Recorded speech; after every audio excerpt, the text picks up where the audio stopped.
how long should a couple be together before they say, this is it? Because you could date forever and never make a more serious commitment. I think our generation, can I curse? You can I say think our whatever you generation want. is fucked because we're so inundated with options and temptation, and it's not natural.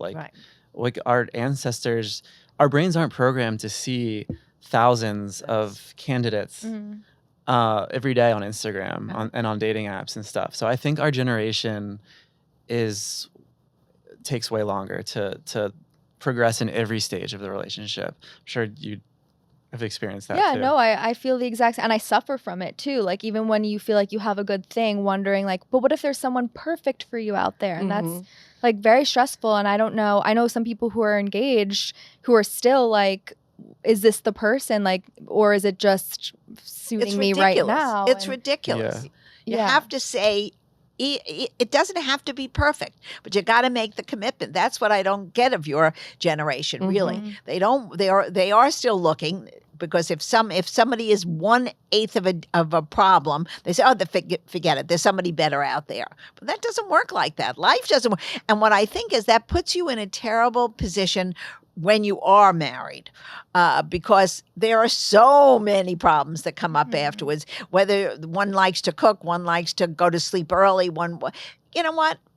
It just, you have to work it out. You have to figure out, is it worth my relationship? I've got to work it out. And I don't think your age group is doing they're doing a lot of stuff, but they're not doing their homework on real relationships. Austin, how do you do your homework? Like, how do you try to combat this? You're asking the wrong person. I'm horrible at this because.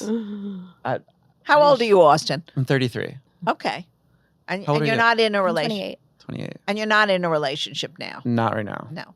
Okay. All right. Okay. But are you looking? Yeah. I'm always. What, are you going on your own? Listen, is your mom setting you up? Sliding stuff into his pictures are going in. I've been in work mode. This is. Wait, no, stop! I can't listen to that excuse one more time. Austin is time for work. I had a girlfriend is very, very short-lived. Believe me, I don't worry about him. Yeah. I had girlfriends the last 2 or 3 years. So this is. Well, that's what I'm saying. You have them 2 or 3 years. How is it going to change after the second year? When do people make commitments? Because you can live together for a year or 2 years. I don't get where the fine line is. I just don't understand it.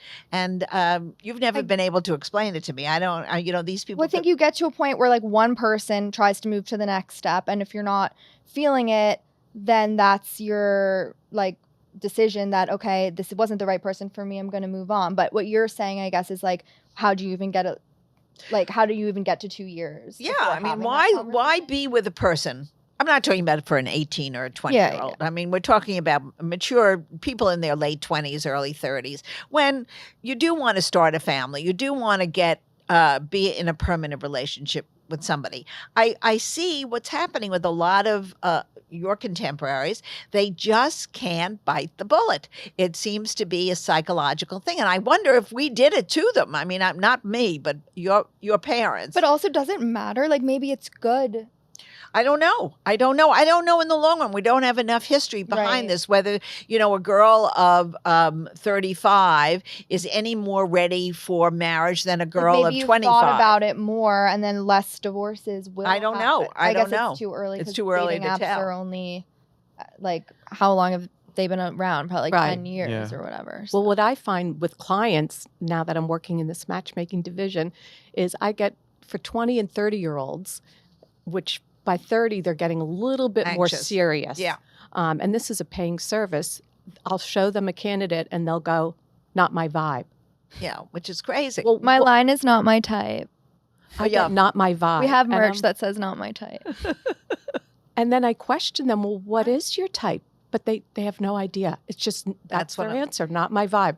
And I'm like, wait, so when you get married and you have kids and one of them gets sick, let's say, you're going to be sitting there looking over and go, that person's really not my vibe. Yeah. You're going to say, do you have the same values? Are you on the same page? Yeah. Is your conflict resolution the same? Are you able to work through ups and downs? Not like, not my vibe. Yeah. Well, that's a lot to do with the phone.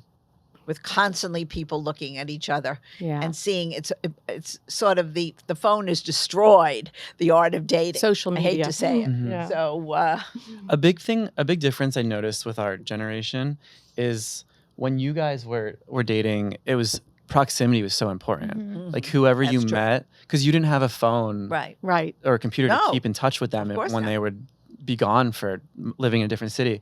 Our generation, we're connected to the whole world. Yeah. So I think there's a lot of people in relationships right now that they shouldn't be in, Right.